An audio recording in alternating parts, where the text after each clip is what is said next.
Hey guys, hi, hello, you're gonna watch Napoleon Hill, The Master Key to Riches. And last video session we have seen chapter 4 part 1 and other part is going to see now.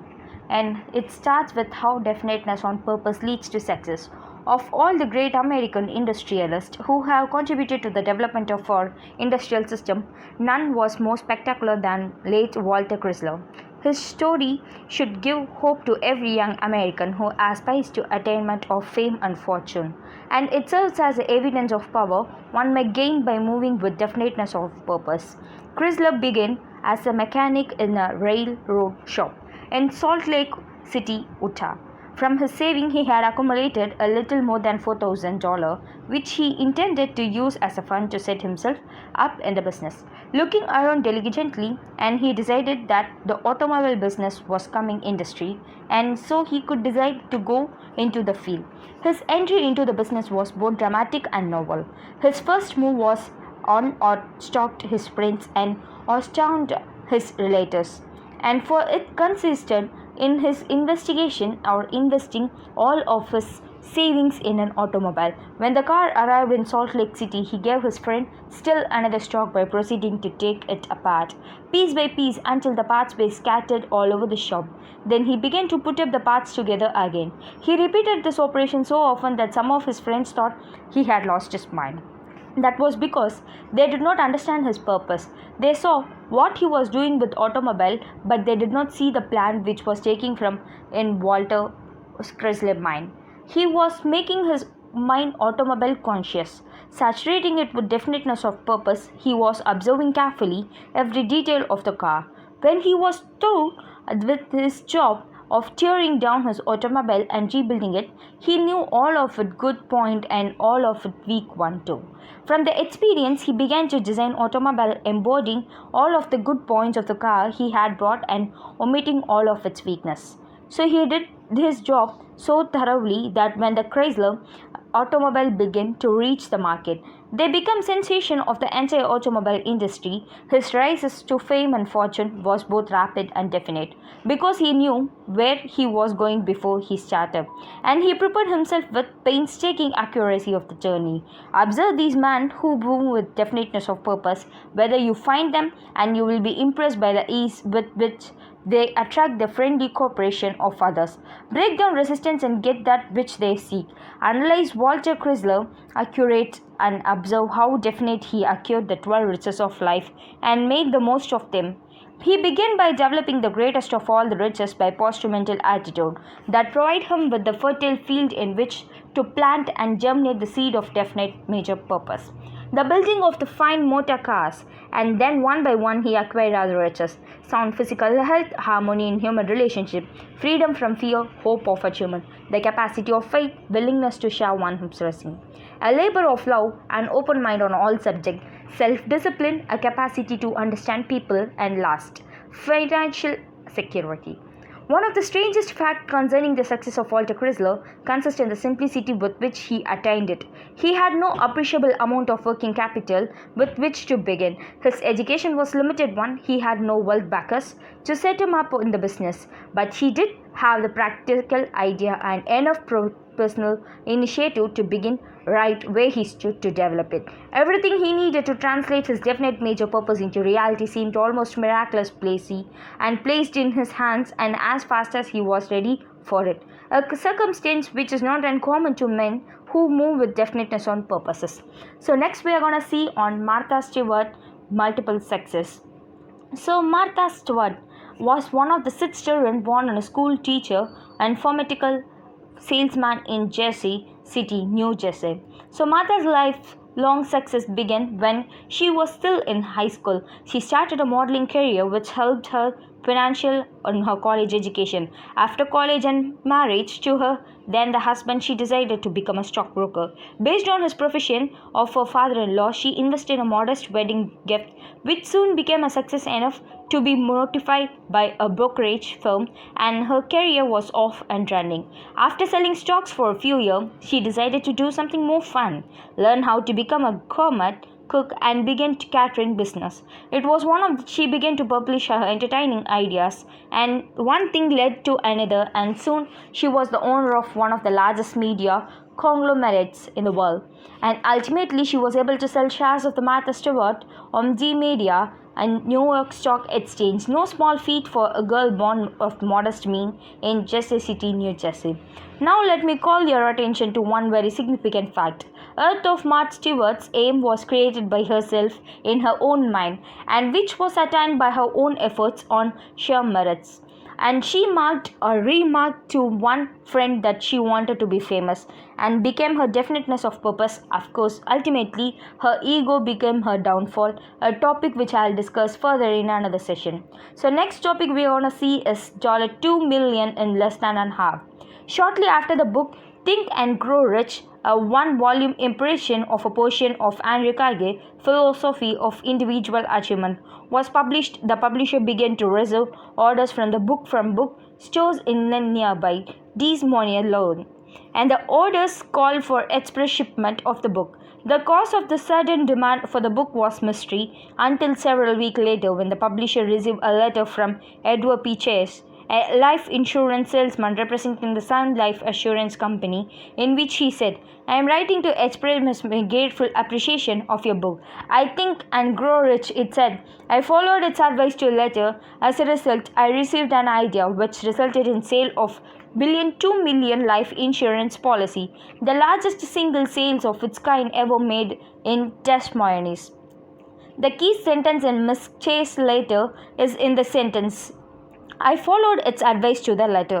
He moved on that idea of definiteness of purpose, and it helped them to earn more money in 1 year than most life insurance men earn in 5 years of continuous effort.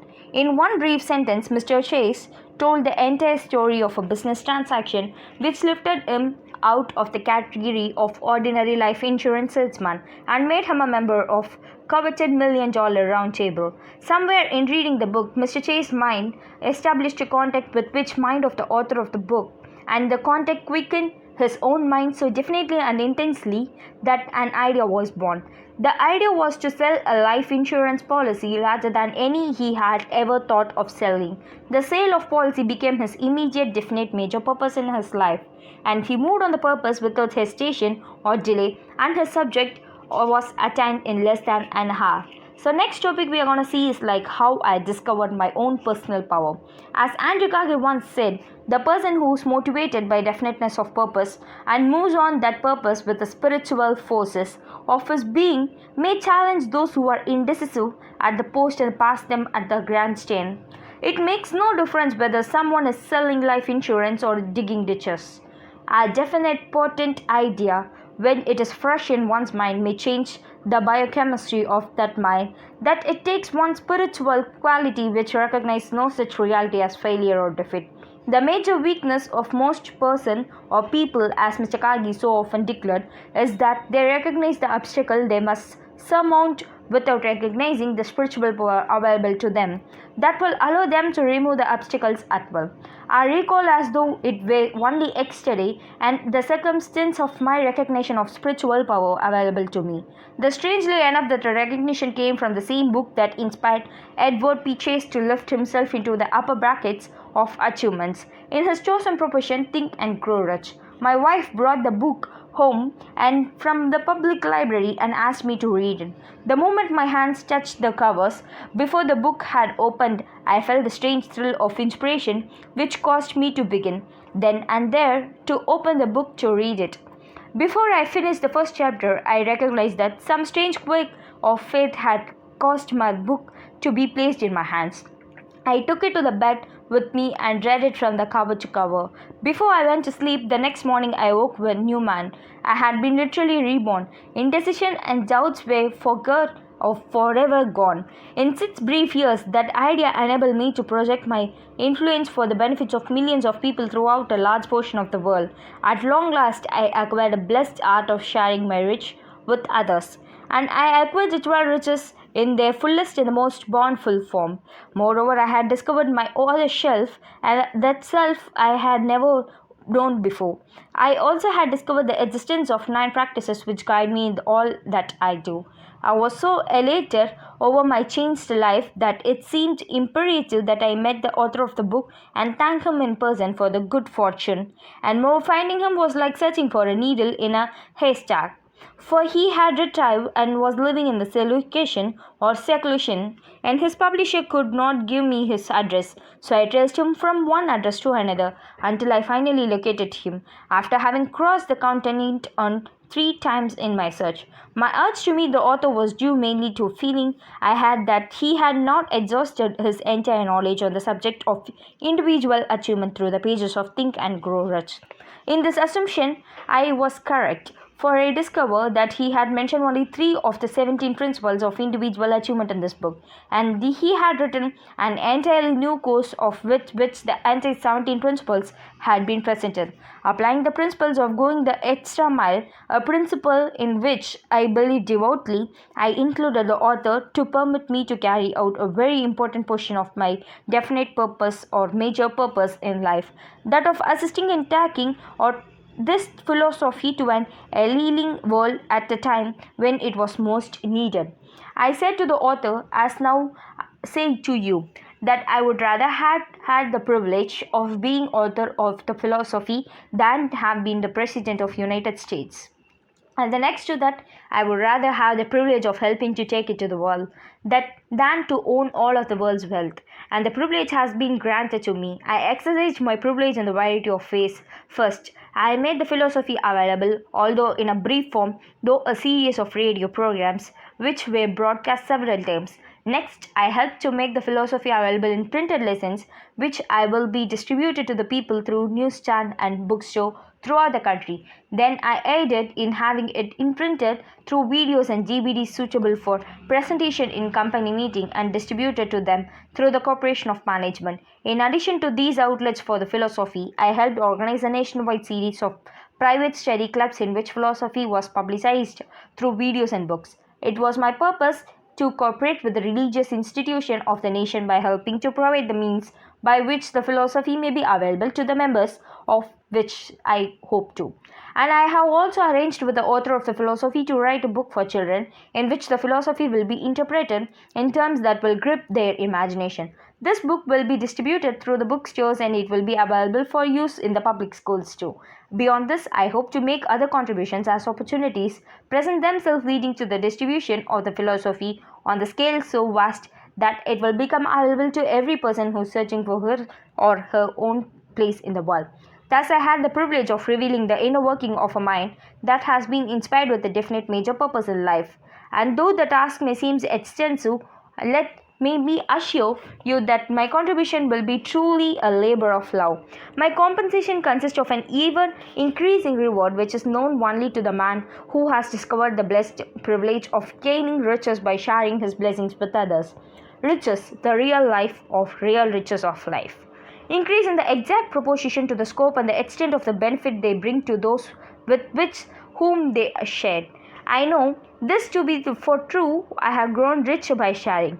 I have never benefited anyone in any manner whatsoever without having received in return from one source or another 10 times as much as benefit I have contributed to others. In sharing my riches with others, I seek no glorification, for my donations are made anonymously except in rare instances. When my identity must be revealed, instead of seeking glorification of my name, I prefer to glorify my soul through useful services to others. The riches I gave away at my own wealth and state of being. So next we are going to see the topic of how to find your definite major purpose. One of the strangest of all truth which have been revealed to me is the fact that the surest way to solve one's personal problem is to find someone with a greater problem and help that person to solve it through some method of application of habit of going that extra mile. This is a simple formula, but it has a charm and magic, and it never fails to work. However, you cannot appropriate the formula by the mere acceptance of my testimony as to its soundness. You must adopt it and apply it in your own way. You will need them or need no testimony as to its soundness. You will find that many opportunities surrounded by you. You might begin the organizing a fellowship club among your own neighborhood and field workers, casting yourself for the role of leader and teacher of the group. Here you will learn another great truth, namely that the best way to appropriate the principle of philosophy of individual achievement is by teaching it to others. When one begins to teach anything, one begins also to learn more about which one was teaching. And you are now a student of philosophy, but you can become a master of it by teaching it to others. Thus, your compensation will be assured to you in advance. No matter what line of work you are in, this is your big opportunity to find yourself by helping others to adjust the relationship in a peace and harmony. The manager who guides his followers by the philosophy will have the confidence of his followers and the fullest cooperation. If you have not already adopted a definite major purpose in life, here is an opportunity for you to do so. You can start right where you are, and by helping to teach the philosophy to those who are in need of it. This time, and the time has come when it is not only beneficial to the individual to help his neighbor to solve his personal problem, but the imperative that each of us do as a means of self-preservation. If your neighbor's house were on fire, you would volunteer to help put out the fire, even if you are not on friendly terms, for common sense would convince you that this would be the means of saving your own house. On the other hand, those with the sound philosophy of life will find themselves surrounded by the abundance of opportunity that did not exist a decade ago. Those who try to get ahead without a definite major purpose will meet the difficulties far greater than the average person could handle. The more lucrative opportunity of the world today and tomorrow will go those who prepare themselves for leadership in the chosen calling. And the leadership in any field of endeavor requires a foundation of sound philosophy and the day of hit and miss. Leadership are gone forever, and skills, technique, and human understanding will be required in one's constantly changing world. Take inventory, you who without a definite major purpose, to find out where you fit in this changing world. Prepare yourself for new opportunities and make it them. And if I had the privileges of so doing, I could no doubt choose for a definite major purpose suited in every way to your qualification and needed it. And I might create of your own simple plan by which you could attain the obtain of that purpose. But I can serve you more profitably by teaching you how to do this for yourself. Somewhere along this way, the idea of which this was searching will reveal itself to you. That has been the experience of the most of students of philosophy. When this idea comes to you, you will recognize it, for it should come with such force that you cannot escape it. You may be sure of the providing you are sincerely searching for it. One of the imponderable features of this philosophy is that it inspires the creation of new ideas, reveals the presence of the opportunity for self-advancement, which had been previously overlooked, and inspires one to move on one's own personal initiative to embrace and make the most such opportunity. This feature of the philosophy is not the result of chance. It was destined to produce a specific effort, since it is obvious that an opportunity which one creates for oneself, or an idea with which one may be inspired through one's own thought, is more beneficial than any one may borrow from others. For very procedure by which an individual creates useful ideas leads unerringly to a discovery of a source from which one may acquire additional ideas when needed, while it of the benefit to have access a source from which to receive an inspirational necessary to create your own ideas and self-reliance, and is an asset of principal value. There may come to a time when you will need to draw upon the resources of other mind, and that time is sure to come to those who aspire to leadership in the higher bracket of personal achievements too. So next topic we are going to see is like how the hardness of your own personal power. So next I shall reveal you to mean the which personal power may be attained through the consultation of many minds directed to the achievements of definiteness in. It was by the same means that Andrew Carnegie assured that in the great steel age and gave America the greatest industry, although he had no capital with which to begin, and very little education. It should give you the hope to know the lack of education and lack of working capital and lack of technical skill need not discourage you from establishing as a major goal in your life any purpose you may choose, for the philosophy provides a way by which the goal within reason may be attained anyone of average ability. The one thing it cannot do for you is to choose your goal for you. But once you have established your own goal, that is a promise without qualification. And I cannot tell you to what to desire or how much to success or to hope for, but I can shall reveal the true formula by which success may be attained. Your major responsibility right now is to find out what you desire in life, where you are going, and what you will do when you get there. This one is a responsibility which no one but you can assume, and due to procrastination, it is a responsibility 98 out of every 100 people never assume. This is the major reason why only 2 out of 100 can be rated as a successful. Success begins through definiteness of purpose. This may seem to be unimitated or uninitiated, a fantastic promise, but not so the person who has done away with indecision and has chosen a definite goal in life.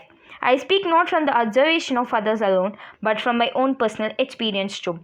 I have transformed myself from the dismal failure to an outstanding success, and I have therefore earned the right to give you this assurance of what you may expect it to follow and roadmap provided by the philosophy. When you come not to inspiring moment, when you choose the definite major purpose, do not become discouraged if relatives or friends who have nearest you call you dreamer. And just remember, the dreamers have been the foreknown of all human progress. They have given us great American system of free enterprises. They have given us the greatest asset, the privilege of enjoying personal liberty and the right to dream when we choose. They have given us the greatest air force and the greatest navy in the world. They have pushed back the fortunato or frontiers of civilization and have made the American way of life a glorious pattern which is the envy of the rest of the world. So let no one discourage you from dreaming, but make sure you back your dreaming with action based on definiteness of purpose. Your chance of success are as great as have been those of anyone who has preceded you. In many years, your chances are greater, for you now have access to the knowledge of the principles of individual achievement which millions of successful people for the past had acquired the long and hard way. Those who are wise share most of their riches generously. They share their confidences sparking and take greater care not to misplace them. And when they talk of their aims and the plans, then generally do it by action rather than by words. Those who are wise listen much and speak with caution, for they know only by way of listening can learn something of value, which one may learn nothing by speaking, and unless it may be fully of talking too much. Exchange of thoughts and through inquiries of speech is one of the major most important means by which all people gather useful knowledge, create plans for attainment of their definite major purpose, and find way and means of carrying it out of these plans, and the roundtable discussions are an outstanding feature among these in the higher brackets of achievements. But these are far different from the ideal discussion in which some open their mind to anyone who wish to enter. And time once again forces us to take a break for lunch. When you return, I shall reveal you the safe method by which you may exchange thoughts with others with a reasonable assurance that you will get as much as you give, or more. By this method, you may not only speak freely of your most cherished plans, but it will be profitable for you to do so. So, thus end definiteness of purpose, the chapter 4, and soon we will see the next chapter 5, the habit of going the extra mile. And keep watching, keep supporting.